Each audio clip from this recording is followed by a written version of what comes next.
Hola, buenas tardes. Bienvenidos, bienvenidas, bienvenides. Gracias a todos, todas, todes por acercarse a este foro que se llama Medicina Tradicional en Contexto de Prohibición. Es un tema que a la organización, a nosotros como organización, desde el Centro de Estudios de la Cultura Canábica y el Laboratorio Interdisciplinario en Cannabis, Enteógenos y Política de Drogas nos convoca profundamente. Así que bueno, muchas gracias por sentirse convocados, convocadas también. Estoy muy bien acompañada en este foro, estoy muy contenta. Hablábamos hace unos minutos nomás que es la materialización de un rezo, así que gracias, muchas gracias, así de corazón agradecerles a los tres por su presencia. Estoy acompañada por Natalia Rebollo, abogada del ICERS, coordinadora de la Ayahuasca Defense Fund, hermosa. Bonita, gracias por venir desde México, así muchas gracias. Por César Rabat, queridísimo compañero, ahí en guerrero del territorio de las adicciones, así ofreciendo la medicina natural, la medicina tradicional, sus herramientas, ¿no? En esas luchas tan complejas. Gracias, César, por estar acá. Gracias a vos. El doctor Néstor Berlanda, médico psiquiatra, así un gran docente investigador que ha abierto muchos caminos así para mi generación. Como te decía el otro día, Néstor, te admiro mucho, agradezco mucho tu trabajo, es una gran inspiración y bueno, somos producto de tu trabajo también, así que gracias por abrirnos el camino y gracias por acompañarnos. Así que bueno, darles la bienvenida al estrés, a este territorio, al territorio del Colquemayu, Río de la Plata, agradecerles, porque ninguno vive en Buenos Aires, así que agradecerles mucho por acercarse acá a traer su palabra, agradecer profundamente también que en este evento, en esta fiesta, porque es una celebración, estamos celebrando los 10 años de nuestra ONG, ¿no? Y en este mismo momento en el que estamos utilizando esta herramienta de aprendizaje, que es el compartir la reflexión y la palabra, ¿no? Afuera, en el campus, se está abriendo en este espacio académico, por primera vez en la historia de nuestro país, otra tecnología de aprendizaje muy sagrada que es el temazcal. Así que agradecer a la Universidad de Quilmes por abrirnos la posibilidad, ¿no? de poder ser cómplices, partícipes de esa hermosa locura, ¿no? De que finalmente estas cosas sucedan. Cuando nos plantearon por primera vez la posibilidad de hacer un temazcal, era como, sí, es hermoso, pero nos van a dejar en la universidad, y bueno, y ahora en este momento está sucediendo, ¿no? Así que qué lindo eso de ir caminando, viendo que esto que creíamos que era imposible se va derribando en la medida que vamos construyendo, ¿no? Materializando así nuestros sueños y deseos. Pero bueno, yo no me quiero comer la charla, estoy muy emocionada. También son fechas muy importantes. Ayer recibimos en Buenos Aires al Tercer Malón de la Paz, y también solidarizarnos ahí, ¿no? con ese grito de justicia por nuestras aguas, nuestras tierras, por nuestra tradición, ¿no? Nuestros pueblos. Así que por eso esta mesa hace mucho sentido, ¿no? Hay algo muy profundo que trasciende esta cuestión que vos hablabas ayer, Nati, ¿no? Del renacimiento psicodélico y lo molecular, ¿no? Y es el corpus de la medicina tradicional, es esa maravilla, ¿no? que camina, que es la medicina tradicional. Y acá quería como tirar un primer disparador para esta mesa, ¿no? Porque me pasa en el cotidiano, digamos, sea en clases, sea en consultas o hablando así, ¿no? en la vida, que la gente confunde muchas veces la medicina tradicional con la medicina científica occidental. Entonces creo que una de las primeras cosas que me gustaría abrir acá es ¿por qué no es lo mismo medicina tradicional que medicina científica occidental? No sé, Néstor, si te parece tomar la palabra. No, yo no quiero contestar. Yo quería también agradecer y quería arrancar con un cantito antes de que Néstor nos conteste. Y bueno, también tiene que ver con cómo aprendí yo con las plantas, que es con todo, con espíritu, con ritual y con todos esos asuntos tan lindos. Así que les quería compartir un pequeño canto que me regalaron también y bueno, le doy la palabra. Bueno, ahí vamos. Dai, dai, dai, dai, dai, dai, dai. Dai, dai, dai, dai, dai, dai, dai. Lindas las plantitas por miles de años, lindas compañeras enseñándonos. Lindas curanderas, lindas pintureras, lindas maestritas iluminando.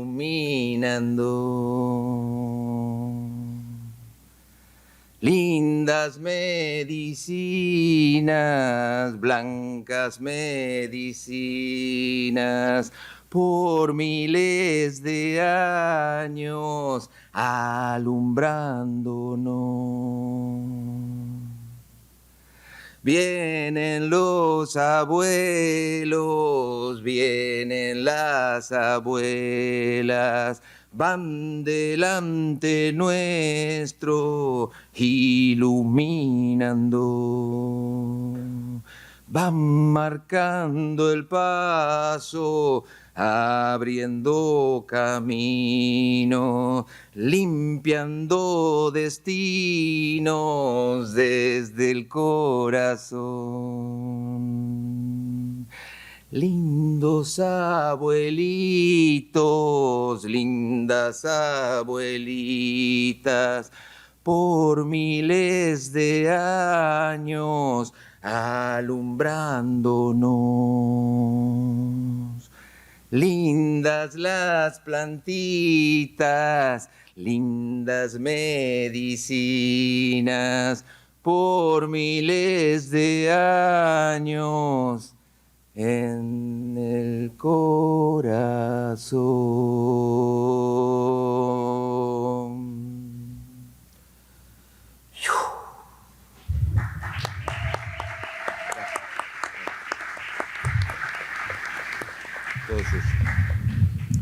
Bueno, buenas tardes a todos. Ante todo, gracias Celeste por la invitación, gracias por tus palabras. Estoy muy feliz de poder compartir esta mesa realmente y bueno, poder contarles un poquito de la historia y cómo arrancó todo esto. Ayer Natalia hablaba de la palabra y del resguardo de la palabra.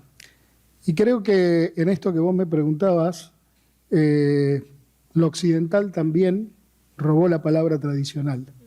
Porque si bien la Organización Mundial de la Salud, más allá de lo que cada uno pueda opinar, es muy clara con respecto a lo que es medicina tradicional y lo que es medicina complementaria o alternativa, normalmente y en todos los ámbitos académicos se habla de medicina tradicional con la medicina del hospital, la medicina de los medicamentos, la medicina común que todos los que somos médicos practicamos o vemos todos los días. Y creo que eso tiene que ver con un robo también de la palabra, porque la palabra tradicional pertenece a todo este conocimiento que venimos hablando acá, a ese saber antiquísimo que traspasa cualquier instancia de lo que pueda ser un medicamento, lo que pueda ser tecnología o lo que pueda ser un fármaco o un estudio. O sea, hay otra cosa. O sea, la medicina tradicional, verdadera medicina tradicional, involucra la curación del cuerpo, la curación de la mente, la curación del alma, y por otro lado también la importancia que es ese ser humano viviendo dentro del marco natural y dentro de su comunidad y dentro de su sociedad, viviendo en un estado de equilibrio, tanto en lo social de su propia comunidad como con la naturaleza, como cosa que nosotros como cultura occidental, que aplicamos una medicina occidental, hemos perdido, y así tenemos los problemas que tenemos. Y dentro de eso que hemos perdido hay algo que también hay que tener en cuenta. Muchas veces nosotros hablamos de hacer cosas para salvar la tierra. Y lo que no tenemos en cuenta es que la tierra se va a salvar sola, porque hace millones de años, miles de millones de años que la tierra sigue. Y lo que va a pasar va a ser que los desiertos se convertirán en selvas, las selvas se convertirán en desiertos, habrá más otra glaciación, menos glaciación, y la Tierra seguirá girando. Lo que no vamos a estar vamos a ser nosotros. Entonces, nosotros tenemos tal cuestión egoica que creemos que podemos salvar la Tierra, podemos ayudar a mejorar las cosas para no herir a la Tierra, pero verdaderamente lo que nos estamos salvando somos nosotros, porque nosotros somos los que vamos a quedar en el camino. Y bueno, ahora entrando ya de lleno un poco al título de la mesa y también un poco a la historia y al recorrido que uno ha hecho para poder tratar de lograr una interacción, una cooperación entre lo que es la medicina occidental y la medicina tradicional, es un poco hacer historia. Y toda historia tiene un comienzo, y vamos a la primer diapo, son unas cuantas diapositivas cortitas, y ese comienzo fue el 23 de noviembre de 1996.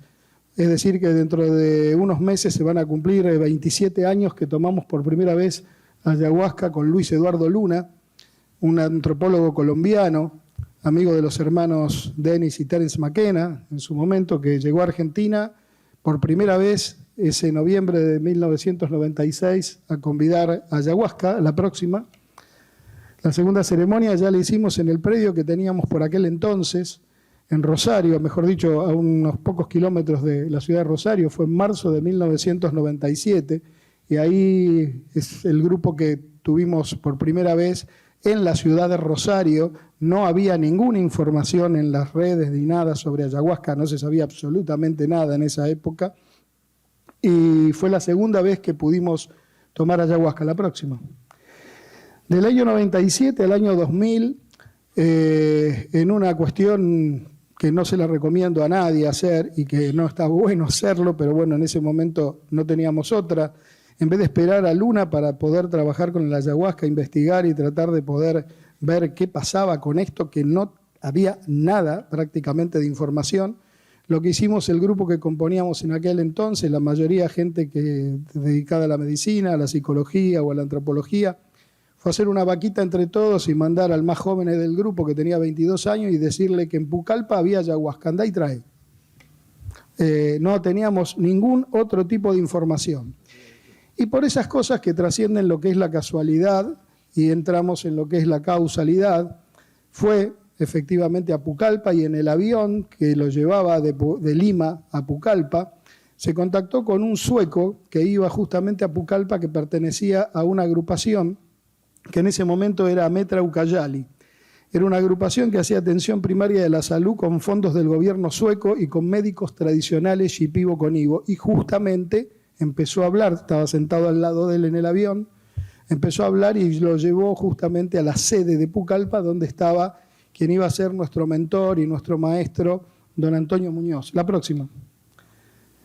Durante esos 3 años nosotros trabajamos, porque eso me olvidé de decirles, trajo sí verdaderamente 8 litros de ayahuasca y pudimos trabajar durante 3 años, y las experiencias que hacíamos un viernes, el sábado grabábamos como se veía en la fotografía anterior y recogíamos los testimonios entre nosotros y después retrabajábamos lo que aparecía, y eso fue por espacio de 3 años, hasta que finalmente en 1999 pudimos traer por primera vez a un chamán, a un médico tradicional, a un unaña como corresponde, que es la palabra shipibo para médico tradicional, que fue don Antonio Muñoz. Don Antonio Muñoz Díaz, y que vino en aquel momento juntamente a Juan Maldonado, que era un dirigente indígena de Ametra, Ucayali.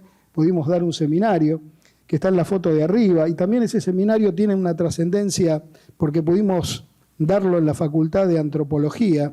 Y en la Facultad de Antropología estaba el médico tradicional y estaba un antropólogo de los más renombrados del país, arqueólogo, un tipo que para la academia tenía una imagen, pero en realidad él tenía una cabeza así, abierta a todos estos temas, que es la persona que está al lado de don Antonio y el doctor Juan Schobinger.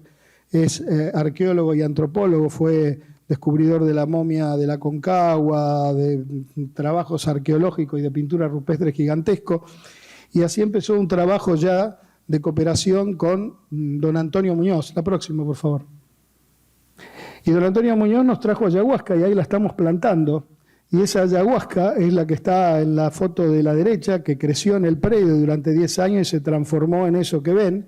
Y otra parte de esa ayahuasca la planté en el patio de la que era mi casa, en pleno centro de la ciudad de Rosario, y la planta me bendijo con su presencia, porque es todo lo que ustedes pueden ver ahí, que sale hacia afuera. La planta está adentro, planteada en el patio, y volcó todo eso hacia afuera, y que, bueno, para nosotros fue toda una cuestión netamente simbólica, porque representó un montón de cosas, porque ese trabajo que nosotros hicimos, primero solos, después empezamos nosotros a convidar a ayahuasca, algunas veces en forma de talleres, otras veces con don Antonio Muñoz, y otras veces con los pacientes que podía tener yo u otros colegas, donde hacíamos un consentimiento informado, 3 entrevistas previas, la toma de ayahuasca, un seguimiento para aquellas personas que no tenían algún terapeuta o lo que eran pacientes de uno, digamos, uno mismo lo iba siguiendo.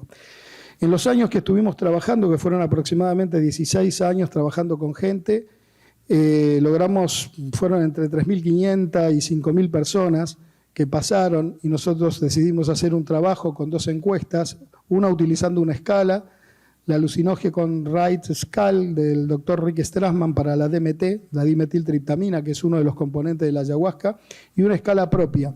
Así pudimos juntar 100 encuestas que fueron volcadas después, la próxima, en un libro que se llamó Ayahuasca, Medicina del Alma, que fue publicado en el año 2013, y en un trabajo que presentamos, y esto también para nosotros fue un logro, porque tuvimos una concepción, que ahora la voy a hablar, de qué es lo que nosotros planteamos cuando recibimos una invitación, qué consideramos que teníamos que hacer en Argentina para poder saltar barreras que implicaban la prohibición o que implicaban... Nosotros hablábamos de ayahuasca en aquella época y nadie sabía nada, y lo primero que teníamos que aclarar era que no era droga, era medicina, y había que hacerle entrar en la cabeza a la gente de que si bien era un compuesto psicoactivo, no tenía nada que ver con el concepto de droga que manejamos los occidentales. Lo importante de esto es que ese trabajo que dice ahí, el potencial terapéutico de la ayahuasca, basado en las 100 encuestas que nosotros pudimos realizar, fue presentado en el año 2012 en el 27 Congreso Nacional e Internacional de Psiquiatría en Mar del Plata, que organiza todos los años y hasta el día de hoy APSA, que es la Asociación de Psiquiatras Argentinos. Fue la primera vez que se presentó un trabajo en el año 2012 sobre una sustancia psicoactiva para la medicina occidental, una medicina tradicional, y realmente con una gran repercusión de público, si bien era una salita chiquita la que teníamos, pero pudimos presentar el trabajo, fue aceptado y de hecho lo presentamos. Y al año siguiente, en el Congreso, porque se hacen todos los años, presentamos el libro Ayahuasca, Medicina del Alma, que resume todo nuestro trabajo de investigación y que ahora, como anticipo, digamos, este libro va a ser publicado antes de fin de año en España, a partir de la editorial Guante Blanco, con una edición ampliada. Le agregamos 3 capítulos poniendo un poco todo lo que está pasando hoy en día y las últimas informaciones que hubo. Y esta cuestión de presentar en un congreso lleno de psiquiatras ortodoxos, hablar de ayahuasca y hablar del potencial terapéutico de una droga, comilla, obviamente tenía que ver con una estrategia que nos planteamos. La próxima. Esa estrategia nos la planteamos cuando fuimos invitados en el año también 2013 aproximadamente, pero ya veníamos hablando en unas jornadas que habíamos organizado en Rosario, en Tarapoto, en el centro Taquihuasi, que la idea era organizar un taller. César también estuvo allí, y también estuvo la gente de AICER, representado por Ben, donde la idea era armar un proyecto de investigación que se llamó Proyecto ATOP, que era tratar de ver la importancia de la ayahuasca para distintas patologías. Ahí estábamos discutiendo justamente si lo podíamos presentar para el tratamiento de la depresión o para el tratamiento de las adicciones y enfocar el estudio allí. La próxima, por favor. Esta es otra de las fotos. Ahí está el doctor Jacques Mabit. Ahí estás vos, César, y atrás estoy yo, justamente. Mira, no sabía que agarré una de las fotos que estaba ahí. Y justamente nosotros lo que planteábamos en ese momento era que nuestra concepción de la medicina y nuestra concepción occidental aquí en Argentina, donde de pronto había muchos pueblos originarios y hoy quedan pocos, y todavía tenemos que estar soportando lo que decía Celeste al principio. Ayer llegó el tercer malón de La Paz, porque hay una ley que se votó prácticamente en la clandestinidad, donde deja, por decirlo de alguna manera, sin derechos a los pueblos originarios de Jujuy, porque abajo hay litio. Y el litio es el oro blanco de la nueva era, digamos, por decirlo de alguna manera, pues se hacen las baterías de los celulares a los autos.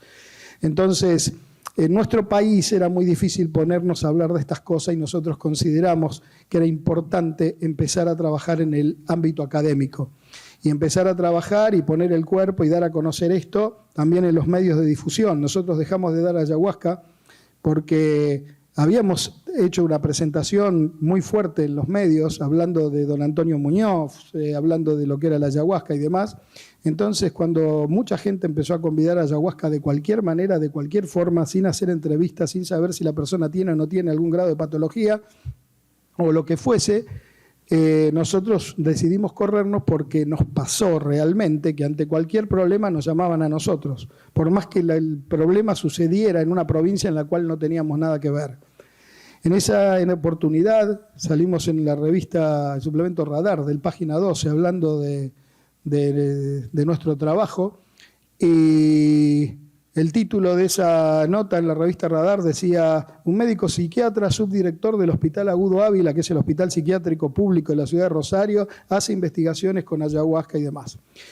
Obviamente eso no le cayó para nada bien al director del hospital. Hoy es un gran amigo, o sea, ningún problema con él, pero la charla que tuvimos fue: yo voy a seguir hablando de esto porque estoy comprometido con este tema, y yo no puedo estar aclarándole al periodista cuando me pregunta si soy docente universitario, si soy director de un hospital, decirle: no ponga esto, poné lo otro, porque te va a caer mal a vos o puede caerle mal a alguna autoridad. Así que la decisión más fácil fue renunciar a la subdirección del hospital, cosa que hice, y seguir trabajando con esto para poder justamente llevar este conocimiento. La ignorancia se combate con información, y entonces para combatir la ignorancia hay que dar información. Y así decidimos, la próxima, llevar esto al marco directamente de la universidad. Esta nota periodística fue de la primera vez que lo trajimos a don Antonio, y fueron las jornadas que hicimos, una en el Museo de Historia Natural de la ciudad de Rosario y otra en un centro cultural. Pero fíjense el titular, ¿no? 2 médicos brujos de Perú visitaron Rosario para impulsar la investigación de sus métodos. La parte final está buena, del principio no, la primera, claro, sí vende. Pero bueno, pero fue con la medicina, con la Facultad de Medicina atrás, que es lo que se ve. Pero fue esto es del año 2000, fue una primera cuestión que fue importante para nosotros. La próxima. Y después ya, directamente a partir del 2015, decidimos hacer el primer curso de posgrado de medicina tradicional indoamericana en la Facultad de Rosario. Fue el primer curso, no sé si en Latinoamérica, pero la importancia que tenía este curso es que traíamos médicos tradicionales como profesores. Siempre dije en las charlas, y siempre lo sostuve y lo sigo sosteniendo hasta el día de hoy, que un médico tradicional, un chamán, un curandero es mi colega. Y es mi colega porque la única diferencia que existe entre él y yo es que tuvimos métodos distintos de enseñanza. Yo estudié con los libros y él estudió con las plantas. Obviamente que la información que él recibió es más valiosa que la que uno puede haber leído verdaderamente, aunque también la nuestra sirve para manejarnos dentro del marco occidental. Don Antonio nos decía, ustedes tienen que empezar a dietar y a hacer chamanes, dice, porque con el conocimiento que tienen como médicos van a poder ser más. En el poco castellano que hablaba don Antonio en esa época, le decía, Antonio, es más fácil que estudie 3 años más medicina que me ponga a ser un chamán, con todo lo que implica el poner el cuerpo, porque la palabra chamán también es otra palabra que está bastante bastardeada, cualquiera es chamán. Ahora, o sea, tomó 2 veces ayahuasca o hizo algún trabajito y ya es chamán. Y el chamán hay que poner el cuerpo y vaya que hay que ponerlo. A la próxima, por favor. Y acá vamos a ver algunas diapositivas. Esta es la resolución que habilita el curso de medicina tradicional, la primera resolución de medicina tradicional indoamericana, creo del año 2015, un curso que en aquella época tenía 60 horas diarias, hoy estamos con una diplomatura que tiene 100. La próxima. Esta fue una nota que salió también en el diario de la capital de Rosario. La Facultad de Medicina realiza un curso de posgrado con chamanes, y cuando salió esa nota estalló la facultad, porque empezaron a llamar un montón de gente de distintos lugares del país. El decano me dijo, ¿qué hiciste? No hice nada, le digo, nos hicieron una nota, le digo, dame material porque tenía el apoyo del decano, pero me decía, dame material porque tengo que explicarle a los bronces. Los bronces son, obviamente, los grandes médicos que tienen una historia de recorrido, explicarle qué es esto de tener un chamán. Y para nosotros fue una satisfacción doble, porque no solamente estaban los médicos tradicionales, sino que hacían. No era simplemente la fotito del médico tradicional, hacían otras cosas los médicos que iban como profesores a la facultad. La próxima. Esta es parte del curso, que la mayoría se da en el aula justamente, y después lo van a ver, de anatomía patológica. La próxima. Esa cola que ustedes ven ahí es la gente que se inscribía, pero las vitrinas que ven al costado, fíjense esto qué loco, porque a veces justamente no existe la casualidad, existe la causalidad, y a veces existen cosas que son símbolos y que marcan un algo y que dan una dirección y que tiene que ver con la pregunta que me hacía Celeste al principio. Esas vitrinas están llenas de órganos en frascos.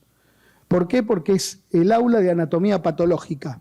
Allí hay desde fetos con distintas patologías hasta corazones, pulmones, lo que se le ocurra.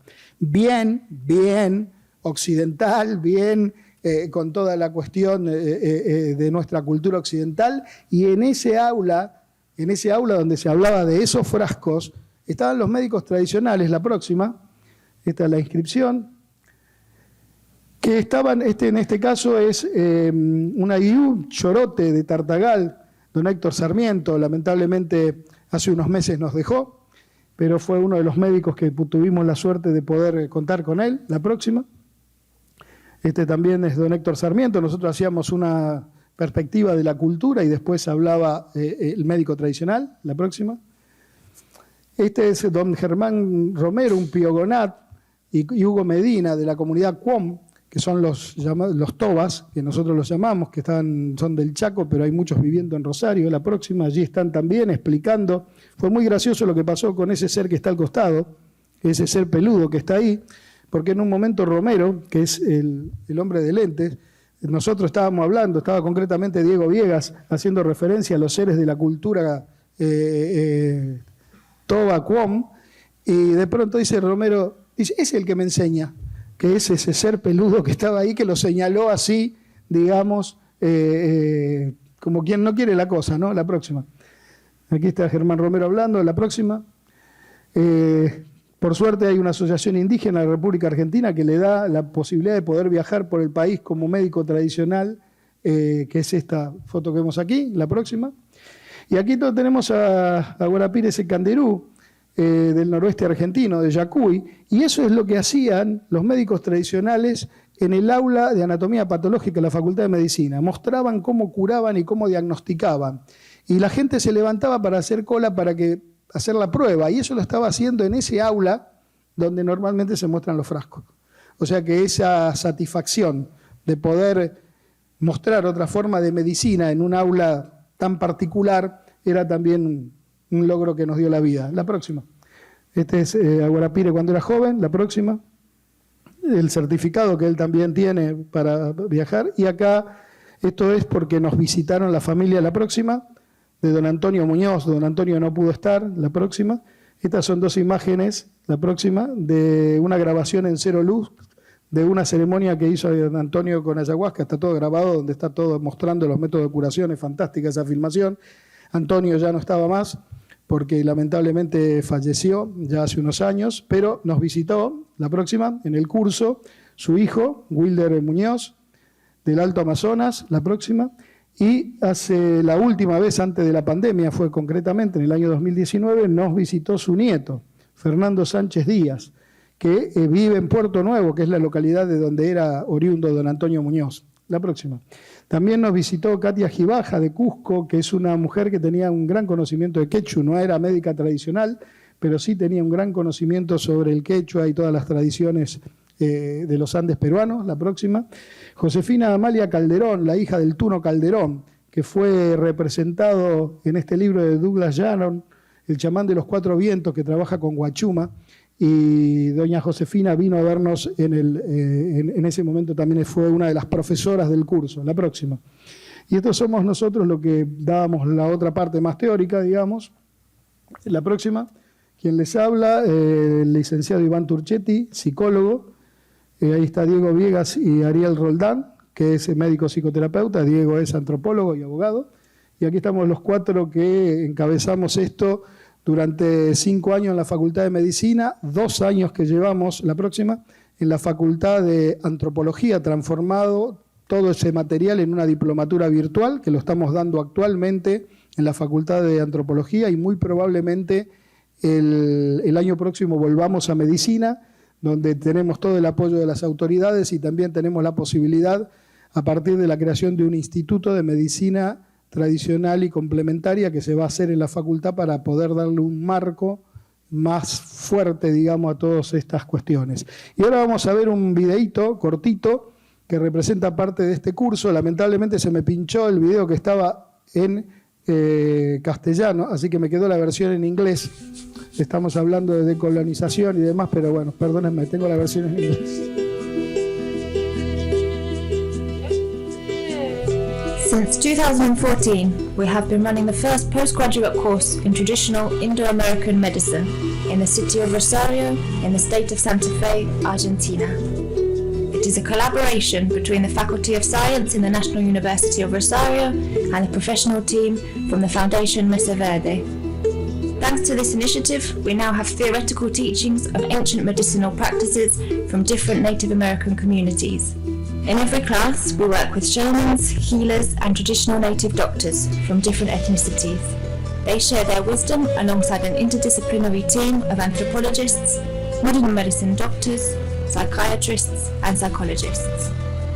This unique integration is the first of its kind in the modern academic world. Given in the Faculty of Medicine in the National University of Rosario, this postgraduate course follows guidelines from the World Health Organization and other international organizations. It promotes, educates, informs, protects, and teaches traditional medicine for the common good. Year after year, we welcome more and more new students from around the world who are interested in participating in this innovative course, which is the only of its kind in Latin America. This highlights a growing movement in our societies to honour this ancestral wisdom and return to the origins of traditions and knowledge that today can still function and heal. Our objective is to facilitate the understanding of traditional indigenous medicine, to give value to this ancestral legacy, to build a bridge with today's modern medicine. We hope that this initiative will be a seed that will see growth in different parts of the world to benefit more and more people. We invite you to participate in this project with us. You can contact us via social networks.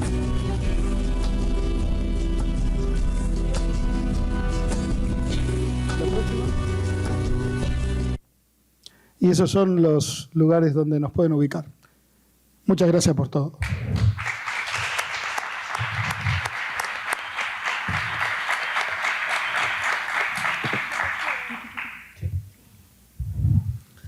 Bueno, Yo voy a decir lo que vengo diciendo desde que llegué acá. Esto es como un hermoso sueño, ¿no? Que no termina. Yo no quiero que termine. Me subí, no sé en qué parte del viaje que contó Néstor, pero bueno, yo también soy rosarino, conozco las plantas desde el 2003, unos años después. Hice ese primer posgrado de medicina indoamericana en la primera camada. Y bueno, estuvimos allá también en Taquihuasi, aprendiendo de las plantas. También aprendí de las plantas serranas, ahí en mi zona, en Punilla, donde vivo, en Cosquín. Y bueno, estamos trabajando tal vez de una manera distinta,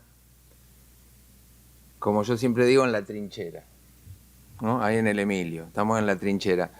Pero me puse a sentir en estos días acá esto de la trinchera, ¿no? ¿De qué se trata? Estamos en el tema de las adicciones y creo que la famosa guerra contra las drogas no ha dado buenos resultados.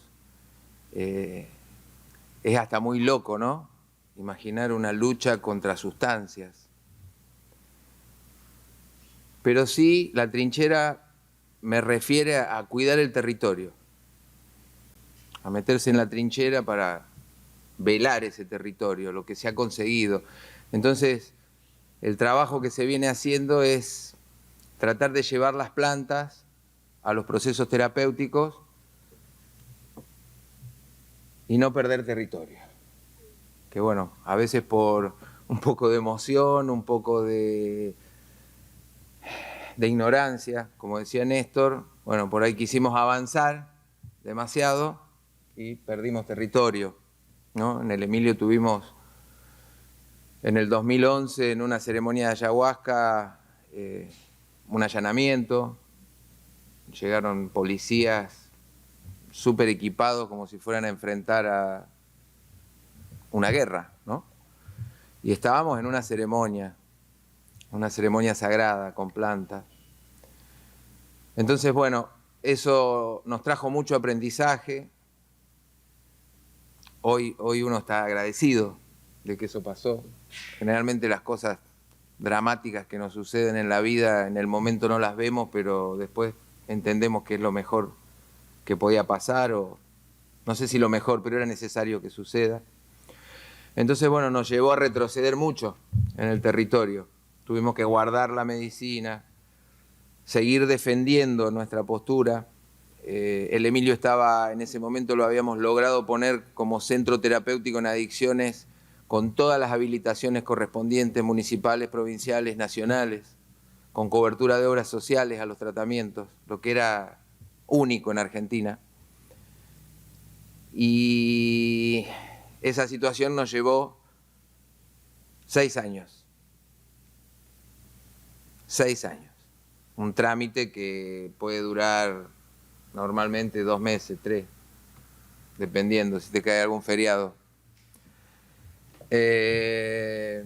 Entonces, bueno, los aprendizajes fueron muchos. Volvimos en 2017 a contar con todas las habilitaciones, a estar inscriptos en el Registro Nacional de Prestadores, a ser prestadores de la Secretaría de Adicciones de la provincia de Córdoba. Entonces, más que nunca, teníamos que guardar el territorio. Y no solo el territorio de las plantas, de la medicina, sino también el territorio de que los tratamientos de adicciones tuvieran una opción diferente.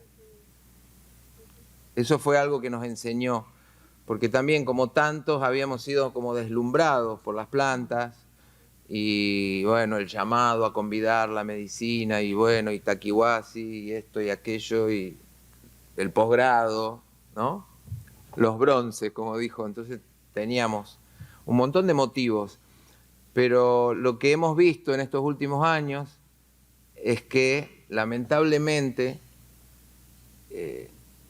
digo lamentablemente en relación a los centros de tratamiento. Los centros de tratamiento de adicciones hoy, alguien en la ponencia anterior decía copiar y pegar, son copiar y pegar.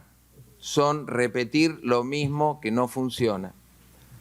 Y lo que hicimos en el Emilio, tampoco quiero decir que es la solución, pero es una alternativa diferente. Es trabajar un concepto más humano de la cosa. Lo que diríamos el buen vivir, no solo las plantas, sino comer bien, dormir bien, tener buenas relaciones, ¿no? Ser agua para quien se acerca, ser nutricio para quien se acerca. Y entonces, bueno, veíamos, digo, bueno, desde 2011 a 2023, la gente que convida plantas y medicina se ha multiplicado exponencialmente. Que está bueno, como dijiste ayer. Creo que no hemos estado en un mejor momento. Pero hay que tener cuidado. Lamentablemente, insisto con esto, los centros de tratamiento de 2011 a hoy no se han multiplicado ni exponencialmente ni de a uno. Se van cerrando. Se van cerrando. ¿Por qué? Porque cada vez los pocos centros que teníamos en Córdoba van pasando a modalidades ambulatorias. Con todo respeto a las modalidades ambulatorias. Nos vemos la semana que viene. Bueno, pero la semana que viene para alguien que está consumiendo droga es una eternidad. Entonces necesitábamos cuidar el territorio de un lugar con alojamiento. Por más que tenemos muy poquitas plazas, nosotros tenemos habilitación del Ministerio de Salud para 4 personas que están alojadas en nuestro lugar. También desde la trinchera estamos ahí al límite, trabajamos con personas que necesitan muchos límites y también hemos tenido que aprender a buscar la endija. Entonces donde podemos avanzar, avanzamos. Entonces a veces los 4 se transforman en 5 o 6 y tendríamos 2 por fuera de la legalidad. Y el tema de las medicinas psicoactivas o alucinógenas, las guardamos, pero bueno, a veces cuando podemos, las convidamos con cuidado para no perder lo otro, pero tampoco pudiendo renunciar. Yo he tenido reuniones con la gente del Ministerio de Salud y no nos preguntan la clínica, no nos preguntan la terapéutica, no nos preguntan si estamos usando qué equipo, si tenemos psicólogos, psiquiatras, médicos. ¿Están usando ayahuasca? Porque políticamente lo único que les interesa, o sea, les interesa que no las usemos para que no traiga ruido. Entonces no estamos usando ayahuasca. Le digo, mira, no la usamos no porque no creamos en su potencial ni en su eficacia, no la usamos para no tener problema con ustedes. Y podemos tener esa conversación en este nivel de... y otra gente nos preguntaba, le decía, estamos usando tabaco y temazcal. Ah, pero eso no es alucinógeno, ¿no? No te preocupes. Y es como muy delgado.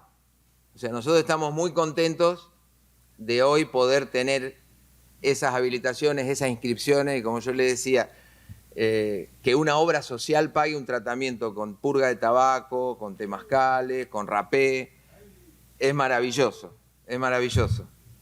Para nosotros como institución, bueno, es lo mismo que el dinero provenga de donde provenga, pero es un placer extra. Pero más nos gustaría, que creo que es lo que está sucediendo, que poco a poco se sepa, bueno, ¿cuáles son los beneficios terapéuticos de un temazcal? Son un montón. ¿Cuáles son los beneficios terapéuticos del tabaco? Son un montón. ¿Cuáles son los beneficios terapéuticos de otras medicinas ancestrales como la meditación? Son un montón. Y hace poco la Secretaría de Adicciones de la provincia de Córdoba nos convocó maravillosamente a una jornada como esta y fuimos a hablar de los beneficios terapéuticos del temazcal y yo, bueno, dije algo por ahí que no cae muy bien en el mundo médico, en el mundo de la psiquiatría. Yo pregunté, bueno, a ver, ¿cuántos trabajos hay buscando en la web de los beneficios terapéuticos de las benzodiazepinas en los tratamientos de adicciones? No hay. Y no creo que haya. No hay. Y sí hay de la meditación, sí hay de los temazcales, sí hay del yoga, por ejemplo, que también aplicamos el yoga. Entonces, bueno, en líneas generales eso. Poco a poco se va abriendo, pero hay que cuidar el territorio. O sea, yo por lo menos me quedo con esa línea, ¿no? Como decía también ayer Natalia, que me encantó, hay que saber dónde va la flecha. Por ahí, bueno, nos equivocamos, habrá que agarrar mejor el arco, tensarlo mejor, pararse más firme, si es necesario hay que apoyarse en algo, bueno, pero va para allá. Es por ahí, por las medicinas, por integrar, por tratamientos humanos y por contemplar un todo. ¿Sí? Eso. Gracias.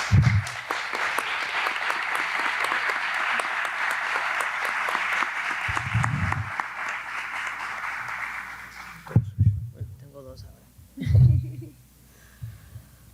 Bueno, gracias, muchas gracias. Es como muy ilustrador ver cómo se va tejiendo de manera orgánica las soluciones que se van encontrando a nivel local, porque es fascinante, no hay una sola forma de abordar este tejido entre la medicina tradicional y la biomedicina, ¿no?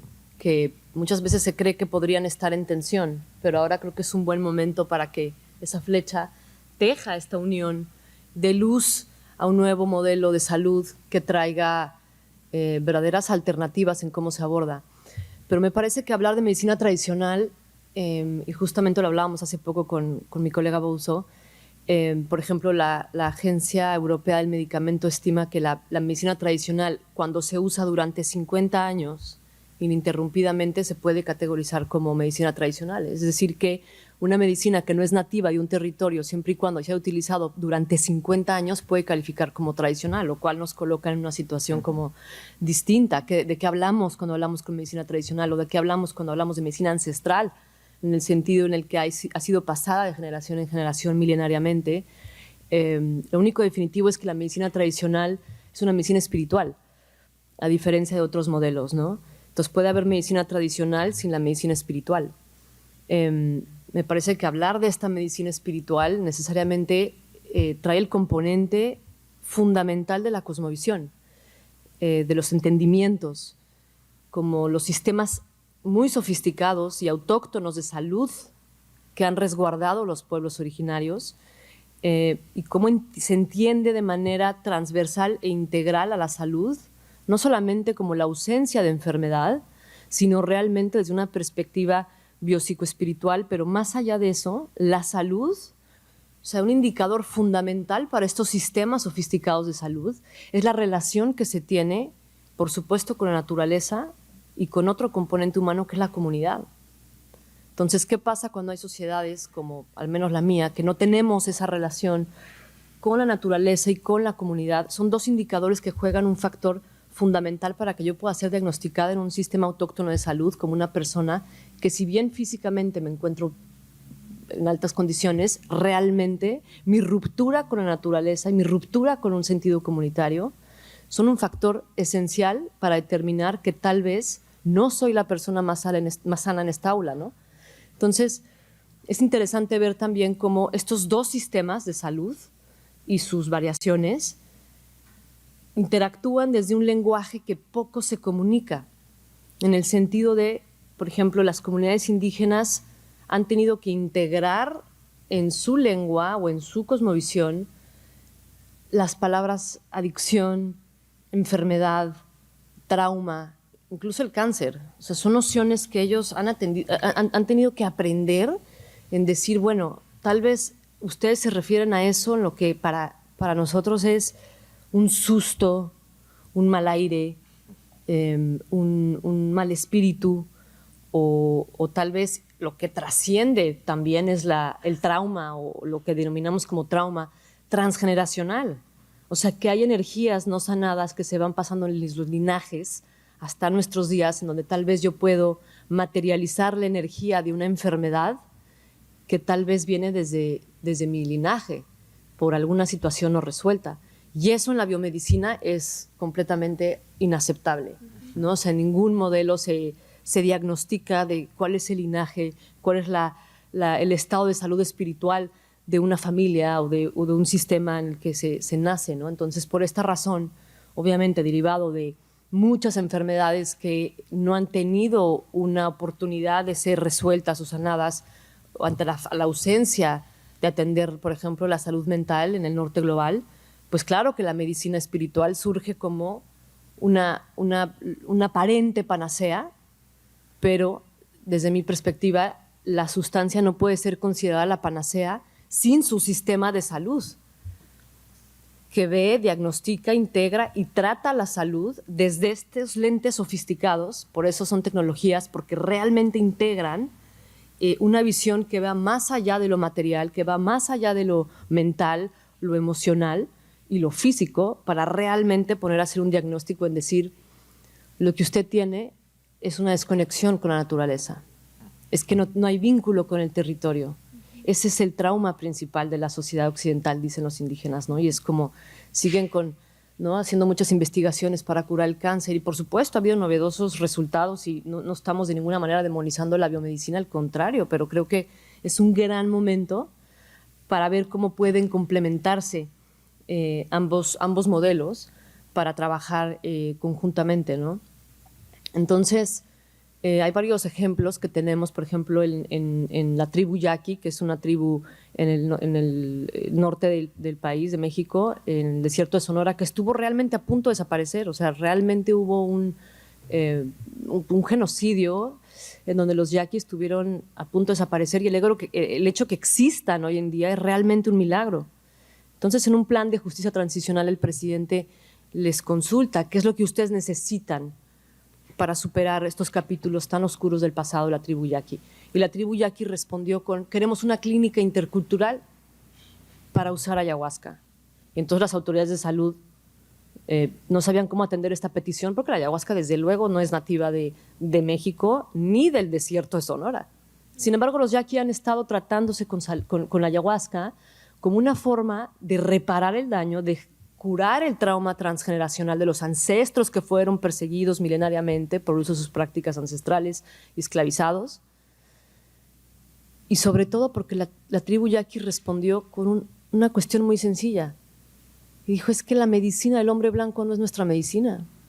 Nuestra medicina indígena es la medicina que nosotros, por esa ruptura tan atroz que tuvimos, hemos olvidado.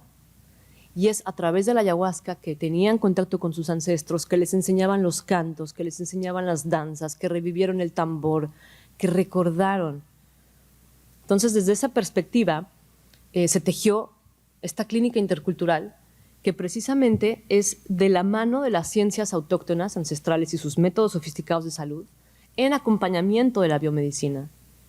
Entonces, claro, cuando había jóvenes de la tribu Yaqui, dado que es un estado donde el narcotráfico tiene una fuerte injerencia, dado su geolocalización, había muchos jóvenes en el consumo de drogas con un alto potencial adictivo, y a través de la ayahuasca recobraron también su sentido de comunidad, su conexión con la naturaleza, su conexión con el territorio, con su cultura, con su danza, con su canto, y eso revivió el espíritu indígena de una tribu que estuvo a punto de desaparecer, recobrando así la memoria antigua. Y claro que la biomedicina pudo acompañar, o está acompañando, también con sus dificultades, porque la interculturalidad creo que también es un poco más complicada de lo que creemos en la práctica. Pero bueno, yo creo que hacia el futuro se trata de tomar estas ciencias ancestrales con la ciencia que propone la biomedicina para generar un nuevo constructo que dé origen a nuevas epistemologías para tratar la salud, pero conjuntamente, y eso necesita incentivos, no solamente en presupuestos nacionales, sino también remover los obstáculos muy estructurales en las leyes que impiden que se pueda hacer esta investigación de la mano y conjuntamente, ¿no? Luego hay enfermedades que desde luego la medicina espiritual tal vez llega un poco tarde y que no puede sanar. Así lo entienden algunos, como diciendo, bueno, el cáncer ya es la materialización de una energía que se solidifica y que esa es muy difícil de tratar.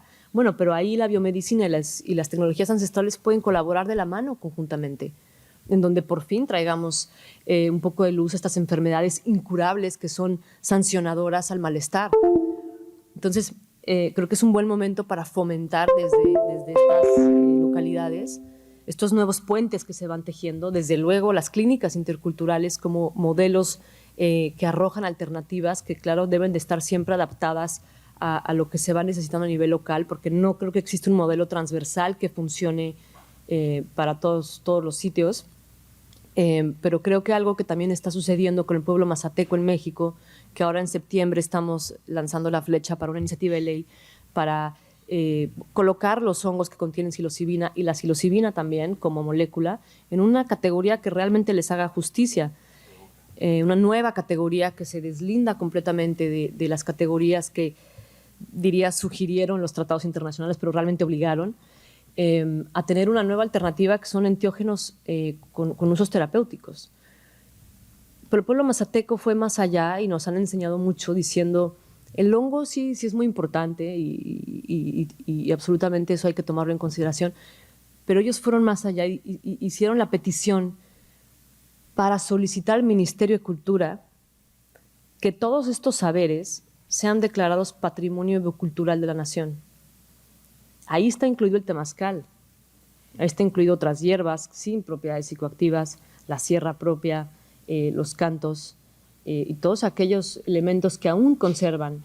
Muchos se perdieron, ¿no? De mucho sincretismo, pero lo que lograron conservar es que ese es el modelo que acompaña. Entonces, poner el énfasis únicamente en la sustancia era muy reduccionista, era muy categorizado poniendo un acento únicamente en una sustancia, ¿no? Y no en un espíritu, que es la medicina en su totalidad, en la relación con la naturaleza, ¿no? Entonces, pues ahora justamente el pueblo mazateco está trabajando entre ellos para redactar esta carta para que entonces México pueda iniciar estos procesos de declarar toda esta cosmovisión, toda esta medicina viva, esta medicina espiritual, como un patrimonio biocultural de la nación, y luego, si esto prospera, pues sería hasta nivel UNESCO, ¿no? Que esto realmente pueda ser reconocido como un patrimonio que está vivo, que es inmaterial, y eso también les hace acreedores a ciertos derechos, ¿no? No nada más, no hablaríamos de propiedad ni de intelectual, porque esa es la única opción que tendríamos hoy, pero sí de los derechos bioculturales que tienen los pueblos indígenas, que es un término y una serie de derechos que se han ido gestando en la región interamericana, a un paso muy despacio, pero hace falta hacer una reflexión al respecto. Sin embargo, la Corte Constitucional colombiana ha dado pasos agigantados en lo que se entiende por los derechos bioculturales, al grado de poder declarar que el río Altrato, un río amazónico, que depende de toda una comunidad, que ahí ejercen la medicina y que el río hace parte de la cosmovisión viva de estos saberes, fue declarado como sujeto de derechos. Entonces empieza a ver cómo también estas nuevas cuestiones que van surgiendo traen también los derechos de la naturaleza como algo que debe de acompañar también estas tecnologías espirituales, ¿no? Entonces la medicina tradicional, la medicina ancestral, la medicina espiritual necesariamente tiene que estar acompañada por aquellos elementos que la custodian. Y por eso es esta cuestión de cuando hay ciertas moléculas que se hacen en un contexto más medicalizado, sin duda que pueden traer beneficios enormes para la salud, sin embargo se alejan mucho del modelo de salud que no se está exportando de manera recíproca, pero que además tiene mucho que aportar. Entonces no es nada más como extraer el componente que funciona sin traer la sofisticación que trae la medicina espiritual, ¿no? Y entonces, claro, hay ciertas moléculas que no nada más quizás lo vemos desde la perspectiva de la salud, hay ciertos componentes que traen la exploración de la conciencia y que tiene su propio derecho la persona, ¿no? a hacer su libre desarrollo de la personalidad, su libertad de conciencia, etcétera. Sin embargo, cuando hablamos de la medicina ancestral, creo que es mucho más amplio, es mucho más rico en realidad, pero bueno, lo que sí es definitivo es que lejos de pensar, de demonizar un sistema u otro, porque así es como estamos aquí, o sea, realmente durante la colonización, cuando los colonizadores veían estas ceremonias que tenían, ¿no? En su momento la cultura náhuatl con el peyote o con los hongos, los mayas decían, no, a ver, estas personas están entrando en contacto con demonios cuando están en este tipo de sustancias, y de ahí inicia pues, los santos edictos que mandaron erradicar y prohibir estas sustancias y hubo alrededor de 690 juicios de la Santa Inquisición. Y todo fue por la demonización de una práctica. Entonces, hacer lo contrario es repetir eso mismo, ¿no? O sea, no podemos demonizar la biomedicina o demonizar los contextos clínicos en los que esto se usa, porque creo que la biomedicina tiene mucho que aprender también de este lado, pero lo único definitivo es que lejos de ser una atención natural, ahora es cuando surge este nuevo entendimiento de tejer puentes entre dos sistemas que poco se hablan, que al final tienen el mismo propósito, que es restablecer la salud y traer la salud a su punto de origen, ¿no? Simplemente desde dos perspectivas. Entonces es fascinante saber que, bueno, existen estos modelos ya en este territorio, de alguna forma implementándose, y al final también a nivel latinoamericano, ¿no? Colombia también ha estado dando pasos muy interesantes de cara a los saberes ancestrales, integrándolos en la medicina occidental o el norte global, o una vez más las palabras siempre ayudan, pero a veces estorban. Pero bueno, creo que realmente es cuando tenemos que ponernos del lado de lo creativo, sabiendo que hay un nuevo rezo que se viene manifestando también de manera muy orgánica, en donde, derivado de la colonización, en donde se perdió la memoria antigua de muchos pueblos originarios, también la han recobrado a través de la biomedicina, en donde muchos médicos tradicionales se encuentran fascinados por qué es lo que se entiende por trauma, qué es eso de la adicción, ¿no? Para ellos es una nueva forma también de entender sus propias prácticas, porque claro, desde el lado de la biomedicina hay que encontrar una explicación para todo. En las medicinas espirituales simplemente no hace falta hacer eso, ¿no? Justamente yo estuve con la tribu Shipibo haciendo un tratamiento y yo quería entender algo que me estaba pasando, ¿no? Que era como muy fuerte físicamente, hasta que mi maestro me dijo, no te preocupes, había una energía que podía ser cáncer de mama, pero ya está, ¿no? Entonces obviamente te dicen eso y es como... es un poco difícil, ¿no? Pero claro, eso te ayuda a ti también a entender realmente que no hace falta entenderlo todo para comprender que en la medicina espiritual todo es una medicina energética, y para eso tiene que haber un muy buen manejo de esa energía. Entonces, sumándome aquí a las preocupaciones de estos, ¿no? las personas facilitadoras que han surgido, que estoy segura que desde la buena fe, desde la buena voluntad y con el ánimo de traer y facilitar la salud,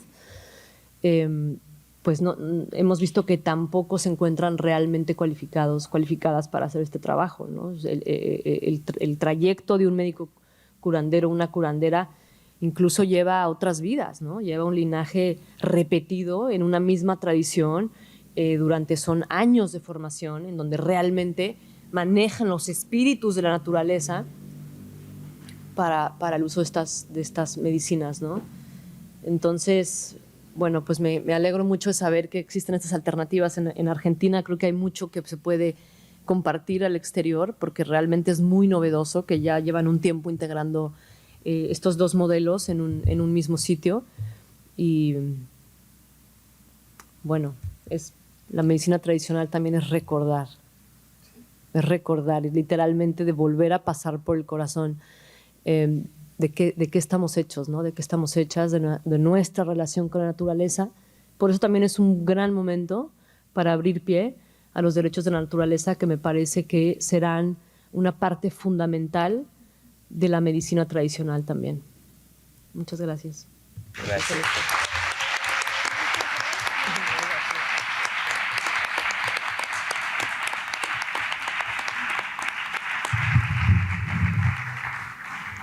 Muchas gracias. Qué belleza, qué lindo escucharles.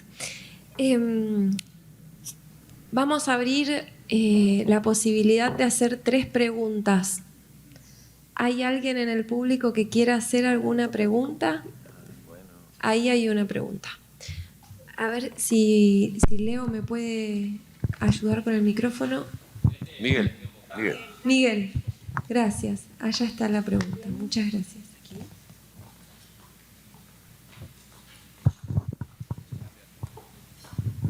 Buenas. Quería preguntar qué rol tiene más para hablar de un tema local, como qué rol tiene el Sevil como medicina, qué rol tiene con el paisaje y con las comunidades que lo utilizan en este país. El árbol, me refiero. Es una pregunta general. No podría responder. Se investigará en un futuro. Yo creo que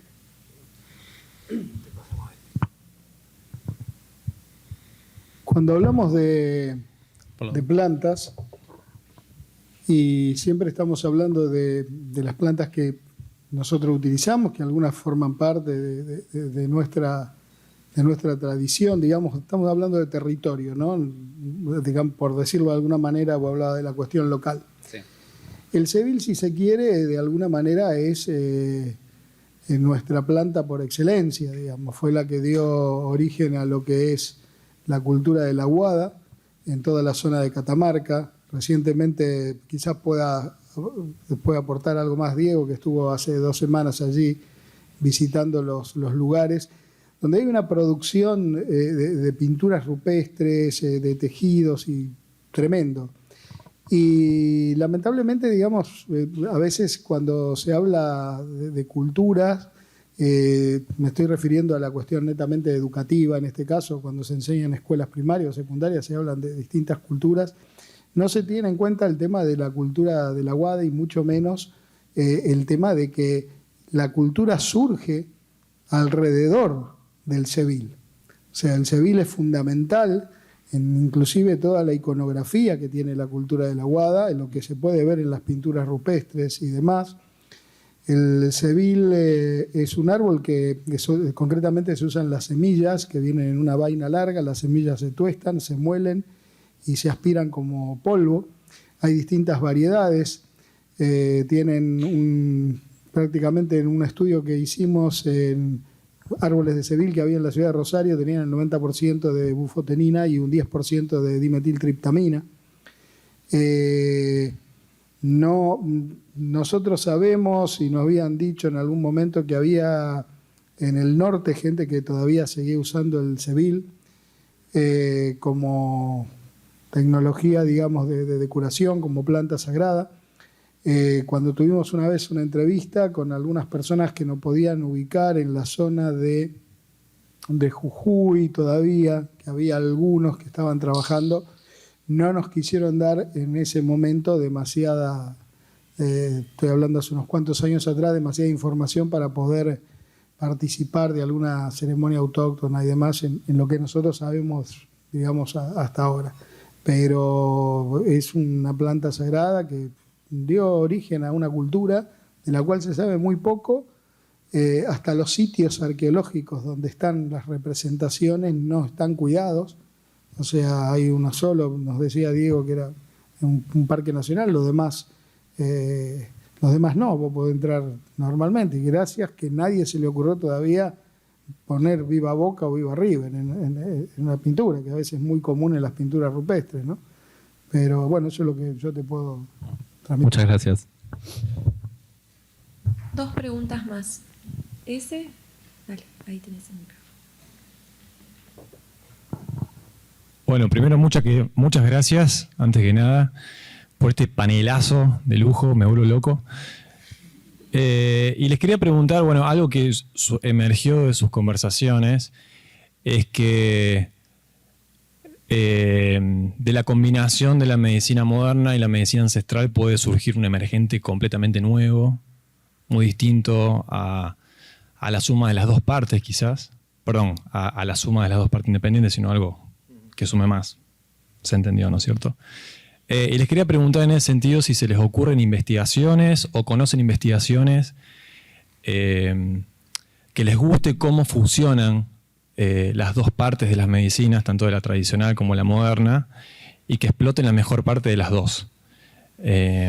Por ejemplo, una visión más molecular junto con alguna práctica particular de la medicina ancestral o alguna práctica particular de la medicina tradicional, como el acompañamiento, el canto, la decoración, danzas, ritmo, junto con las plantas o los hongos. ¿Conocen algún tipo de investigación de ese tipo? ¿Les parece que son válidas? ¿Es mejor estudiarlas por separado? ¿Se les ocurre algo? Mira, yo te puedo dar la experiencia nuestra. O sea, no conocemos investigaciones, o sea, yo por lo menos no las conozco, pero estamos trabajando con las dos cosas. O sea, estamos trabajando con psicoterapia grupal, familiar, con chequeos clínicos, con supervisión psiquiátrica sobre los casos, y esas mismas personas están purgando tabaco, están haciendo temazcales mensuales, están tomando plantas serranas y están siendo, sí, caradas y sopladas con agua florida. Yo lo que te puedo decir es lo que vemos que funciona. Si lo puedo rotular como una investigación, no es una investigación, sería una práctica concreta de ya 13 años. Entonces creo que sí, sería buenísimo, pero para eso tendríamos que seguir con la flecha y seguir abriendo caminos para que el día de mañana se destine presupuesto para eso, que les parezca atractivo a más personas. No sé si...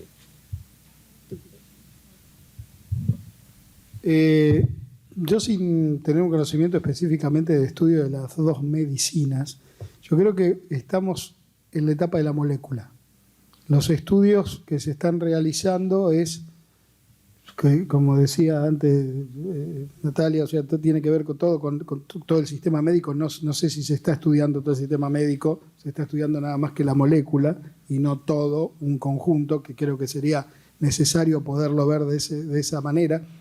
Quizás se llegue, yo creo que en este momento es como que, espero que no nos quedemos ahí, porque la historia nos dice que los laboratorios siempre tenían antropólogos metidos en el Amazonas a ver qué sustancia encontraban para poderla transformar en un medicamento. Eso fue siempre. Esperemos que esta no sea esa etapa, lo mismo, o quedó todo dando vuelta ahí. Yo no sé si hay estudios de verdaderamente estudiar la complementación de los dos sistemas. Al igual que César, él lo hace específicamente en el Emilio, pero yo, por ejemplo, dentro de mi consultorio y dentro de mi práctica me manejo con la medicina convencional y a veces trabajo con otras cosas, e inclusive no solamente por tener que dar algo, sino interpretar desde otro lugar. Yo no tengo duda que tengo un paciente con susto y que lo va a curar un médico tradicional, que no hay ninguna molécula ni ninguna forma de nuestra medicina occidental que lo va a poder terminar de sanar a esa persona, que vengo trabajando hace rato. Y no tengo duda que es susto. Entonces, a veces en el consultorio, lo que uno medianamente sabe, puede aplicarlo y con una mente abierta, también inclusive desde la experiencia personal es muy importante. El paciente que me viene a ver sabe que uno tiene otra cabeza, entonces te cuentan otras cosas. Entonces vos, por ejemplo, me acuerdo una vez donde de pronto vino una pareja muy humilde al consultorio a verme y demás. No me acuerdo qué problema tenían puntualmente, pero por eso es la importancia de poder integrar las cosas, inclusive a lo mejor no profundizar, uno no se va a transformar en chamán, pero al menos tener el conocimiento que hay otra forma distinta de ver el concepto de salud y enfermedad, y eso es fundamental. Yo me acuerdo que vinieron y me preguntaban y demás, entonces bueno, le expliqué más o menos qué íbamos a hacer y le digo en ese momento, bueno, vamos a hacer un trabajo.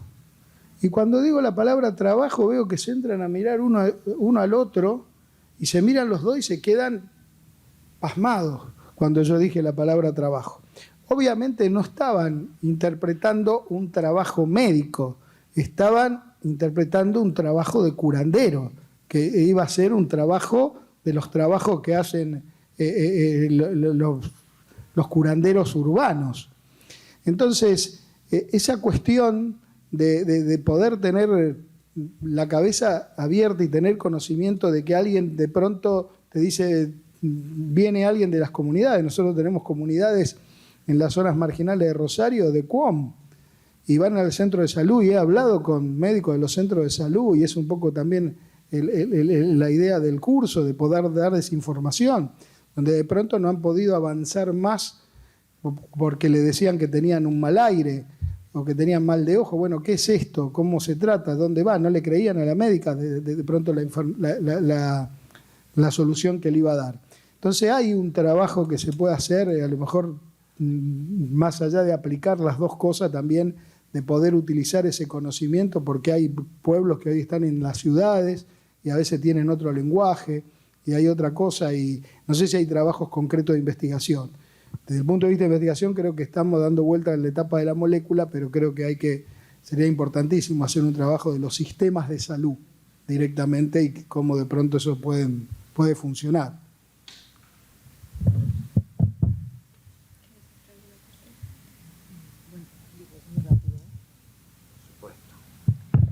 Sí, yo creo que mucho de por qué no existe o por qué no nos viene a la mente un estudio como el que propones, es también por las barreras estructurales que hay. O sea, porque aunque se han hecho investigaciones, por ejemplo, muchas veces tienen que estar pasados por un comité de ética, pero un curandero pues no tiene las credenciales para ser parte de una investigación así, si es una investigación financiada, luego entonces tienes que pedir el permiso para una sustancia que está fiscalizada, que se tardan en responder, que no necesariamente te van a dar el permiso. Entonces, yo creo que la razón por la que a veces no existe esta investigación es, uno, por supuesto, el presupuesto. Yo creo que países latinoamericanos en general no destinan ni siquiera, bueno, en México ni siquiera el 1% del PIB está destinado a la investigación en general, mucho menos van a destinar a algo que no es una prioridad por ahora. Entonces creo que todo tiene que ver, o sea, esa respuesta es, no tenemos ni idea, pero porque todo tiene que ver con las barreras estructurales que justamente hay que ir revirtiendo, ¿no? Para que la investigación intercultural pueda ser una prioridad en las agendas de gobierno.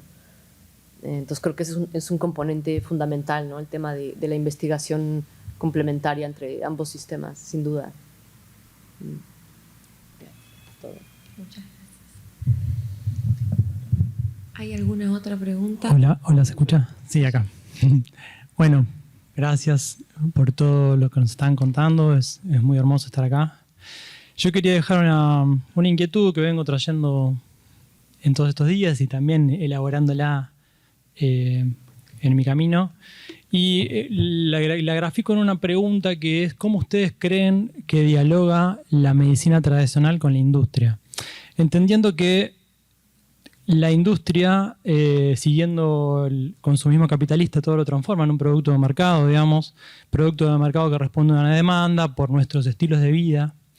Y en dónde nosotros deberíamos poner la atención o responsabilizarnos, es decir, hasta dónde podemos dejar avanzar o hasta dónde somos cómplices de formar parte de esa industrialización. Ayer Natalia contaba un ejemplo de Pueblo Wixárika que iba en contra, si no entendí mal, de la despenalización del peyote, porque veían o anticipaban que la industria estaba con los dientes, con los colmillos ahí, o el consumo estaba muy pendiente.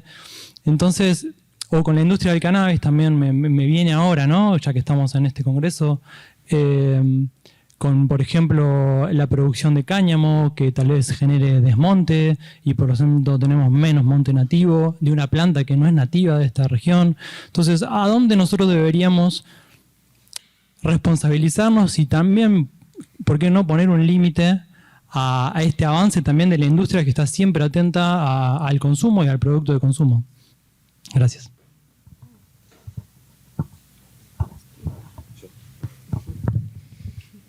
Nos entendemos perfectamente acá.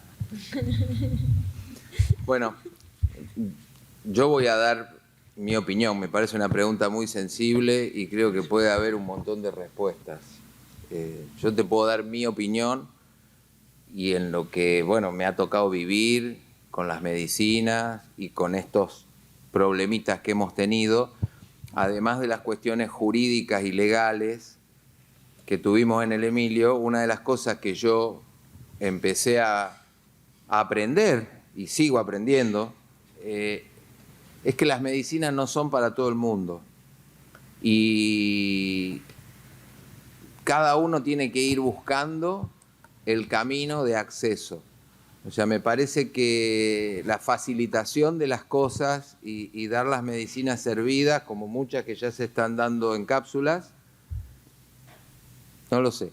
Me parece que es parte de colaborar con la industrialización de todo. Es una opinión, te repito, personal. Yo creo que tiene que haber un caminito, una búsqueda hacia las medicinas y que de esa manera también se preservan. Se preservan. Hoy está pasando con el ayahuasca, que todo el mundo corta, cosecha, cocina, vende, manda a Europa. Está pasando con la guachuma en el noroeste nuestro, que están cortando plantas que les lleva 100 años crecer. Y me parece que también es bueno, pero esto ya es una cuestión, insisto, personal, de una pregunta que yo en algún momento me hice cuando le quería convidar, después de mis primeras experiencias con ayahuasca, digo, esto lo tiene que conocer todo el mundo, entonces te aparece eso si tenés que convidar plantas o no convidar plantas. Y yo me pregunté, ¿y yo esto lo hago por el otro o por mí? O por una cuestión personal de que yo quiero convidar, ¿no? Porque siempre estamos reflexionando sobre esta frasecita, de buenas intenciones está plagado el camino al infierno, dice el dicho. Entonces a veces la buena intención no es suficiente, a veces tiene que haber un grupo que nos respalde cuando nos lanzamos en algo, en algún proyecto, escuchar otras opiniones, estar en un proceso de camino personal. Y bueno, una serie de cuestiones para no caer en esa industrialización. Es mi opinión. Me acuerdo que en ese encuentro que Néstor mencionaba de ATOP, una de las preguntas que se hizo, que nos quedamos todos, bueno, ¿y esto cómo se responde? ¿Quién está calificado para convidar medicina? ¿Y por qué? Y es una pregunta importante y creo que hay que revisarla esa pregunta, ¿no? Como decía Natalia, el camino para estar convidando plantas, mínimamente tenés que invertir una serie de años en tomarlas vos, en que alguien te enseñe, en testear tu proceso, porque si no se cae en números, multiplicaciones, ¿no? Es una opinión.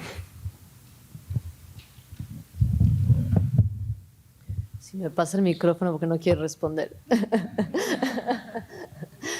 No, yo creo que es una pregunta que ya el hecho de preguntarla es suficientemente ilustradora, ¿no? Porque justamente no estoy segura que haya una respuesta lineal, porque estamos aprendiendo, ¿no? Y yo también me sumo también a esta preocupación. Por eso para mí la narrativa que surge en la región interamericana es tan importante, porque esta es la visión que se comparte cuando vemos que hay otro discurso dominante que esto no lo tienen en consideración. Pero lo mismo, creo que tal vez los esfuerzos a ilustrar eso serían desperdicios. Es como mejor fortalecer esto, ¿no? Que es la intersección entre la cultura, la naturaleza, lo indispensable que es proteger los ecosistemas de estas plantas, ¿no? O sea, como realmente no es tanto cómo podemos corregirles, es más bien cómo podemos fortalecer, ¿no? Y ahí es donde sí entra, por lo menos en mí, mi compromiso, ¿no? Y la ofrenda que yo tengo en esta vida, que es realmente fortalecer a los pueblos indígenas desde la humildad, sin saber bien a veces cómo, pero sí desde este sitio en donde lo que queremos es preservar la memoria antigua, porque entonces cuando se medicalice algo, pues no importa, porque la memoria antigua, que es realmente la sofisticación del sistema, está más viva que nunca, ¿no? Y de hecho pudimos recordar muchas cosas que fueron completamente borradas justamente por esa conducta que se ve, ¿no? Que es el extractivismo de nuevo de esta región, que está tan dolida y tan sensible a estas cosas, ¿no? Y es una constante en la región latinoamericana. Claro, los territorios indígenas son de los indígenas, pero el subsuelo es del gobierno. Y así han engañado, ¿no? Durante mucho tiempo a empresas transnacionales, ni siquiera locales, ni siquiera nativas de aquí. Y esa es la parte en la que, o sea, para mí no es tanto lo que pasa con el renacimiento psicodélico, sino que ese es un termómetro, un indicador de algo no sanado, que es lo mismo que pasa con la explotación de hidrocarburos. Entonces creo que la conducta es la misma, pero el malestar también sigue siendo el mismo. Entonces creo que más bien esta es la oportunidad histórica que se tiene para fortalecer aquello que ha venido debilitándose durante tanto tiempo, ¿no? Y por eso ahí sí que los pueblos indígenas tienen mucho que enseñar, porque si alguien sabe preservar la tierra, son estas comunidades. También tienen la tecnología de preservar, ¿no? Y como dices, es como creemos que podemos salvar la tierra, pero realmente es cómo podemos abonar a que las personas que la han conservado, y por eso tenemos todavía una Amazonía y por eso tenemos muchos ecosistemas en la región latinoamericana que están vivos todavía, no es casualidad que la mayoría de estos ecosistemas es porque hay comunidades indígenas ahí. Entonces, si alguien ha sabido preservar, si alguien ha sabido resistir y si alguien ha sabido sostener esa revolución, son ellos durante milenios. Entonces, creo que es aprender desde ese sitio, pero también fortalecer y devolver siempre en la reciprocidad a las comunidades indígenas, que creo que son quienes también deberían de estar aquí, ¿no? O sea, en estos lugares realmente, porque quienes tienen mucho que enseñarnos son estas personas, ¿no? Pero bueno, entiendo completamente la preocupación y me sumo. Yo misma he tenido esa disyuntiva y yo creo que desde ICES también lo hemos preguntado, como, ¿no será que por estar, ¿no?, defendiendo esto o teniendo una conferencia de la ayahuasca, tal vez estamos fomentando una práctica que a la vez nos incomoda, pero que a la vez queremos porque vemos que el tema de la salud es importante? Entonces, como que realmente es un tema muy incómodo de abordar, por eso entiendo que no hayas querido responder. Muy hábil. Pero bueno, creo que es un camino de conciencia también y estamos aprendiendo, y caminar con esa humildad yo creo que es por lo menos la mejor defensa, ¿no? Ese es también mi súper humilde punto de vista, pero creo que la pregunta en sí sola es más importante que la respuesta.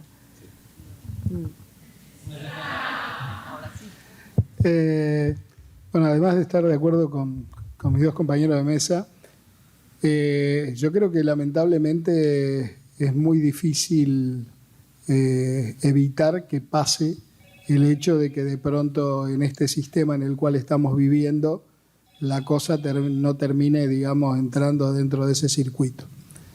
Pero creo también que es muy difícil, obviamente, pero creo que la única forma de poder evitar eso, y creo que la gran tarea que todos los que nos interesan estos temas o tenemos algo de conciencia, es lo que decías vos recién, Natalia, de fortalecer a las comunidades y difundir a las comunidades, hacer referencia y ponerse de pie, y en cualquier lugar que uno esté, y en cualquier foro que uno esté, o en cualquier mesa de bar que uno esté, poder ser consciente, por ejemplo, de lo que está pasando en Jujuy con todas las comunidades que caminaron 1875 kilómetros para llegar hasta aquí, hasta Buenos Aires, y están acampando enfrente de la Corte Suprema para que sea declarada inconstitucional la Constitución que entre gallo y medianoche la votaron justamente por esa cuestión del extractivismo y sacar la ganancia de la tierra. Creo que la única forma de poder oponerse a eso es fortalecer desde cualquier lugar que estemos a las comunidades y el saber de las comunidades, y ser consciente que son ellos los que tienen la solución a un montón de cosas que tienen que ver con lo que hablabas de los ecosistemas y demás. Pero creo que también es inevitable que avance lo otro, porque desgraciadamente estamos inmersos en un mundo capitalista donde todo se mide por dinero y donde todo tiene valor a partir de que tenga uso o que no tenga uso. Y eso es muy difícil de parar. Pero por eso también, y otra cuestión, dejemos de hablar de New Age. Vayamos a hablar y defendamos la Old Age si queremos hablar de algo, porque el conocimiento es el que tenían nuestros ancestros y nuestros pueblos. Y con el tema de la New Age hay una mezcla de un montón de saber y un montón de cosas que está bárbaro, pero de pronto se termina perdiendo todo y diluyendo entre un montón de cosas. Y hay un saber muy constitutivo en nuestros pueblos originarios. Y creo que tenemos que cada banco, que cada mesa de bar o que cada aula sea un lugar de lucha y resistencia, justamente apoyando a nuestros pueblos originarios. Me parece que esa es la única salida. Hailey. Muchas gracias. Gracias. Bueno, una pregunta. besaza, ¿eh? Muchas Una pregunta. gracias.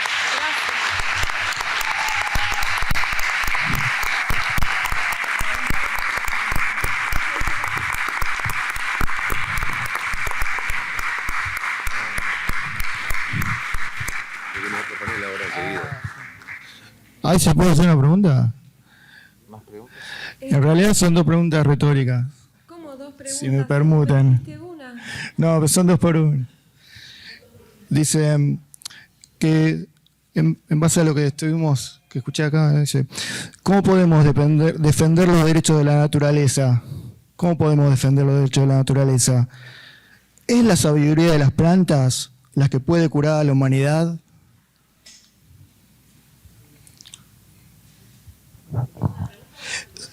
Y son dos preguntas que quizás se responden entre ellas. Yo una respuesta cortita. Si es la Gracias. sabiduría de las plantas, sí. Perfecto. ¿Y cómo podemos? Defender los derechos de la naturaleza. Empezando por hacerlo nosotros en nuestra vida. Cada uno. Bien. De uno en uno, todos juntos. Pero Perfecto. empezar por casa. Gracias. Para mí.